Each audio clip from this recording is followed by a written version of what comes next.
नमस्कार दोस्तों, स्वागत है आपका आज के मुख्य समाचारों में। जी हां दोस्तों, आपको यहां पर देखने को मिलेंगी सुबह से लेकर शाम तक की तमाम बड़ी खबरें मुख्य समाचार ब्रेकिंग न्यूज अपडेट्स के रूप में। तो चलिए दोस्तों, जान लेते हैं आज की पहली बड़ी खबर। आम आदमी पार्टी को 100 करोड़ की रिश्वत दिलाने में शामिल थे अरविंद केजरीवाल, चार्जशीट में ईडी के हैरत अंगेज दावे। जी हां दोस्तों, दिल्ली के कथित शराब घोटाले मामले में परिवर्तन निर्देशालय यानी कि ईडी की चार्जशीट में चौंकाने वाला दावा किया गया है। इंडिया टुडे की रिपोर्ट के मुताबिक ईडी ने कहा है कि दिल्ली के मुख्यमंत्री अरविंद केजरीवाल शराब नीति के बदले अपनी पार्टी को सीधे तौर पर 100 करोड़ रुपए की रिश्वत दिलाने में शामिल थे। रिपोर्ट में चार्जशीट की डिटेल का हवाला देते हुए कहा गया है कि ईडी ने शराब नीति में अरविंद केजरीवाल और उनकी पार्टी की भूमिका को स्थापित किया है। चलिए जान लेते हैं अगली खबर। 7 राज्यों में उपचुनाव, 13 विधानसभा सीटों पर 63.23% वोटिंग रही। बिहार में ग्रामीणों से झड़प में एसएचओ का सिर फटा। बंगाल में भाजपा टीएमसी समर्थक भिड़े।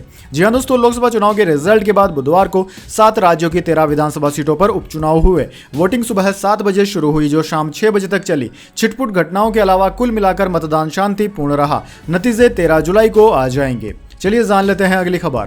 ऑस्ट्रिया में मोदी का सेरेमोनियल वेलकम, चांसलर बोले भारत की बात पूरी दुनिया सुनती है। प्रधानमंत्री ने कहा यूएन में सुधार होना चाहिए। जी हां दोस्तों, प्रधानमंत्री मोदी अपने 2 दिवसीय दौरे पर ऑस्ट्रिया में हैं। रात में गार्ड ऑफ ऑनर से स्वागत के बाद मोदी सुबह ऑस्ट्रिया के प्रधानमंत्री आवास पहुंचे। यहां उनका सेरेमोनियल वेलकम हुआ। पीएम मोदी ने विजिटर्स बुक में दस्तखत भी किए। इस दौरान ऑस्ट्रिया के चांसलर कार्ल नेहमर उनके साथ रहे। दोनों ने ज्वाइंट प्रेस कॉन्फ्रेंस को संबोधित किया। चलिए जान लेते हैं अगली खबर। तलाकशुदा मुस्लिम महिला पति से गुजारा भत्ता लेने की हकदार। सुप्रीम कोर्ट ने कहा वह सीआरपीसी के सेक्शन 125 के तहत दावा कर सकती है।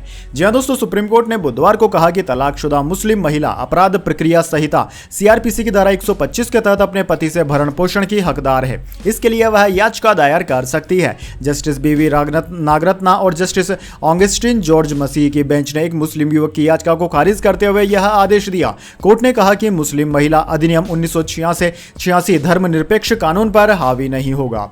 चलिए जान लेते हैं अगली बड़ी खबर। हर साल 1 लाख नौकरी, बच्चों को फ्री टैबलेट और इंटरनेट मिलेगा। राजस्थान में सस्ती होगी सीएनजी।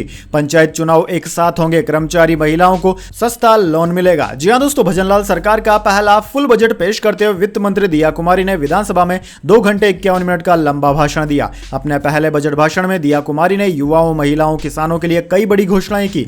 सरकार आने वाले 5 साल में 4 लाख से ज्यादा नई नौकरियां देंगी। वहीं पंचायत के चुनाव एक साथ कराए जाएंगे। SC/ST वर्ग में आने वाले सरकारी कर्मचारियों को सस्ता लोन भी दिया जाएगा। इसके अलावा दोस्तों, सेल्फ हेल्प ग्रुप के साथ काम करने वाली महिलाओं को भी सरकार कम ब्याज में लोन देंगी। जबकि राजस्थान के स्कूली स्टूडेंट का मेरिट आने पर टैबलेट और फ्री इंटरनेट की घोषणा भी की गई है। चलिए दोस्तों, जान लेते हैं अगली खबर। गिलैंड कंपनी ने लगातार दूसरा T20 मुकाबला जीता। सीरीज में 2-1 की बनाई बढ़त। जी हां दोस्तों, भारतीय क्रिकेट टीम ने जिम्बाब्वे को तीसरे T20 मुकाबले में 23 रन से हराकर 5 मैचों की सीरीज में 2-1 की बढ़त बना ली है। भारत की ओर से रखे गए 183 रन के लक्ष्य का पीछा करने उतरी जिम्बाब्वे की पूरी टीम महज 6 विकेट पर 159 रन बनाकर पैवेलियन लौट गई। हरारे स्पोर्ट्स क्लब में खेले गए इस मैच में भारत की ओर से कप्तान शुभमन गिल ने सर्वाधिक 66 रन बनाए, जबकि ऋतुराज गायकवाड़ 1 रन से अपना अर्धशतक बनाने से चूक गए। ओपनर यशस्वी जायसवाल ने 36 रन के साथ वापसी की। चलिए जान लेते हैं अगली खबर। पूर्व भारतीय क्रिकेटर गौतम गंभीर बने टीम इंडिया के हेड कोच, द्रविड़ की जगह लेंगे।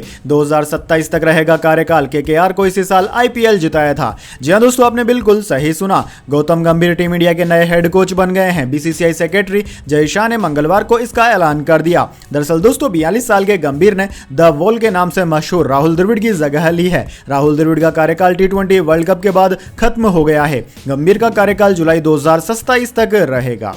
चलिए दोस्तों, जान लेते हैं अगली खबर। बारिश की चाह रखने वाले हो जाएं सावधान। 2 दिन बाद इन 5 राज्यों में तांडव मचाएगा मानसून। इंडियन मेट्रोलॉजी डिपार्टमेंट का अलर्ट। दरअसल दोस्तों, दक्षिण भारत को मानसून ने सराबोर कर दिया है। अब मौसम विभाग की तरफ से उत्तर भारत में भारी बारिश की तारीखों का ऐलान भी कर दिया गया है। मौसम विभाग का कहना है कि 12 जुलाई के बाद दिल्ली, NCR सहित पंजाब, हरियाणा, राजस्थान और पश्चिमी उत्तर प्रदेश में बारिश तांडव मचा सकती है। पंजाब, हरियाणा, दिल्ली सहित हिमाचल और उत्तराखंड इस वक्त लगातार बारिश की मार झेल रहे हैं। जगह जगह लैंडस्लाइड की घटनाएं सामने आ रही है। मौसम विज्ञान विभाग का कहना है कि अभी तो शुरुआत है। आने वाले दिनों में देश के उत्तरी रीजन के लोग भारी बारिश के लिए तैयार हो जाएं। IMD वैज्ञानिक सोमा सेन ने न्यूज एजेंसी NI से बातचीत के दौरान कहा कि बिहार में कल भी बहुत भारी बारिश होने की संभावना है। 12 जुलाई को पूरे उत्तर भारत में बारिश पड़ने की संभावना है। पंजाब, हरियाणा, उत्तर प्रदेश, हिमालय क्षेत्र, उत्तराखंड, हिमाचल प्रदेश में भारी बारिश हो सकती है। चलिए दोस्तों जान लेते हैं इसके बाद अगली बड़ी खबर। प्रशांत किशोर ने किया राजनीतिक पार्टी की लॉन्चिंग डेट का ऐलान, चुनाव में उतरेंगे इतने मुस्लिम कैंडिडेट्स। जी हां दोस्तों, बिहार विधानसभा चुनाव से पहले चुनावी रणनीतिकार और जन स्वराज के संस्थापक प्रशांत किशोर ने अपनी राजनीतिक पार्टी की लॉन्चिंग डेट का ऐलान कर दिया। पीके का कहना है कि महात्मा गांधी की जयंती यानी कि 2 अक्टूबर को उनकी पार्टी की ज्वाइनिंग होगी। पूरे बिहार में 2 साल राजनीतिक यात्रा करने के बाद अब वह अपनी राजनीतिक पार्टी बनाएंगे। बिहार के आगामी विधानसभा चुनाव में वह 243 सीटों पर अपने उम्मीदवार उतारेंगे। प्रशांत किशोर ने कहा कि वह 21 नेताओं की एक कमेटी भी बनाएंगे जो पार्टी के इन मामलों को देखेगी।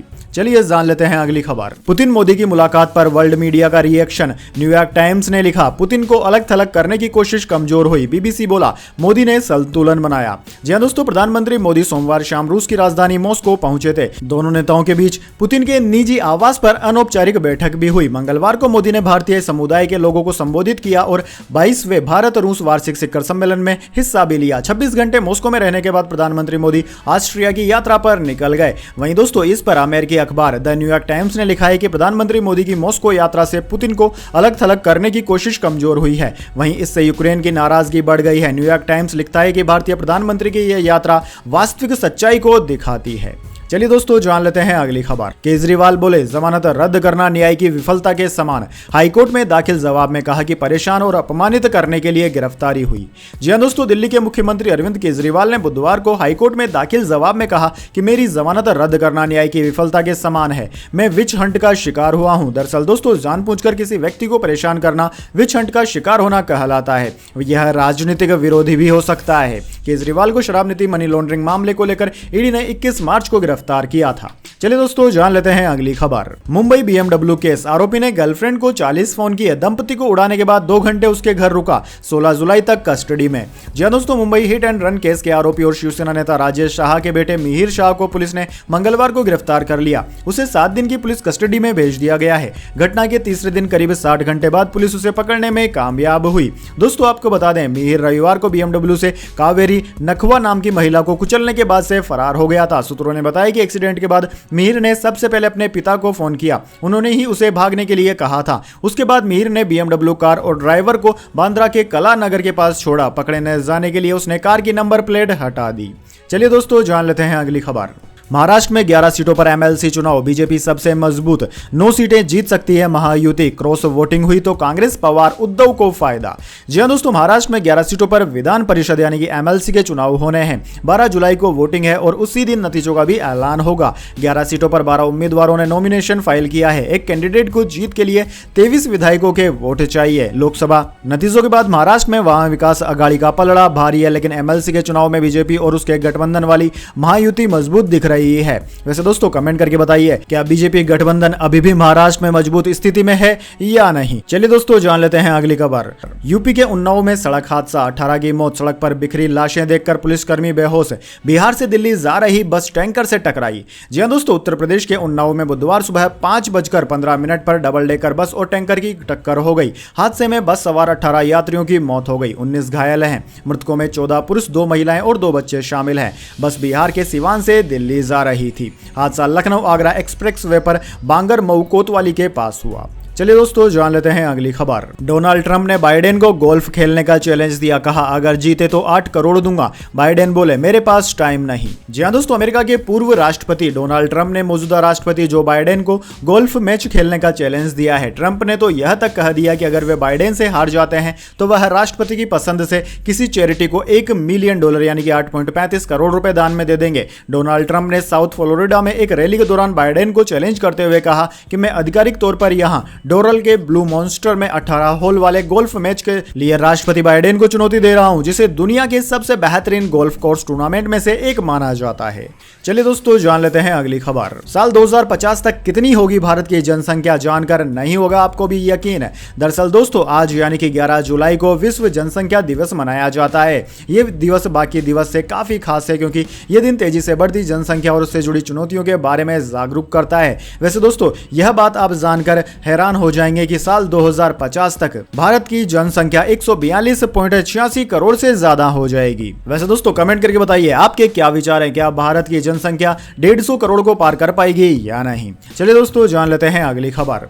विमेंस टीम इंडिया ने तीसरा T20 जीतकर सीरीज बराबर की, साउथ अफ्रीका को 10 विकेट से हराया। मंदाना की 50 पूजा प्लेयर ऑफ द सीरीज रही। जी हां दोस्तों, इंडियन विमेंस टीम ने तीसरे T20 मुकाबले में साउथ अफ्रीका को 10 विकेट से हरा दिया। इस जीत से भारतीय टीम 0-1 से पिछड़ने के बाद 3 मैचों की सीरीज में 1-1 की बराबरी करने में कामयाब हो गई है। दरअसल दोस्तों सीरीज का दूसरा मुकाबला बारिश की वजह से धुल गया था, जबकि पहला मुकाबला साउथ अफ्रीका ने 12 रन से जीत लिया था।